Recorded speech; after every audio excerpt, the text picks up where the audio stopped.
Med homilijo 28. aprila je papež Frančišek med drugim poudaril, da je za življenje cerkve temeljnega pomena, da se odpre novostim svetega duha. Ko je zjutraj daroval sveto mašo v kapeli doma svete Marte, se je zaustavil ob odlomku iz apostolskih del, ki pripoveduje o oznanjevanju evangelija poganom. Tudi danes je potrebno imeti apostolski pogum, da krščanskega življenja ne bi spremenili v muzej spominov, je pri tem dejal papež. Ko so Jezusovi učenci prišli v Antiohijo, so razen Judom začeli oznanjevati tudi Grkom. Veliko število poganov je verovalo in se je spreobrnilo k Gospodu. Kot je pripomnil papež, so se takrat mnogi vznemirili, ko so slišali, da evangelij ni bil oznanjen samo Judom, a ko je v Antiohijo prispel Barnaba, se je razveselil, kajti videl je, da so bila ta spreobrnjenja poganov Božje delo.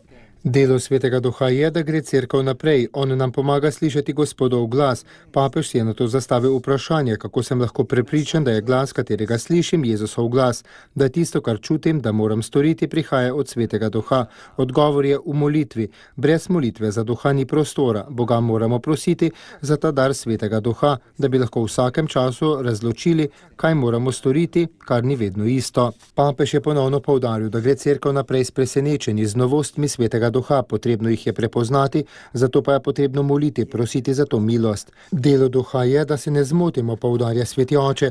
Na to je omenil dvom, ki lahko pride, zakaj si moramo delati toliko problemov, zakaj ne bi delali stvari, kot smo jih delali vedno, zakaj se ne tako počutimo bolj gotove. Delati stvari, kot se jih je delalo vedno, je tako izpostavil papež Frančišek, je alternativa smrti. Potrebno je tvegati z veliko molitve in s ponižnostjo, da bi sprejeli tisto, kar duh od nas zahteva, da spremenimo. To je pot.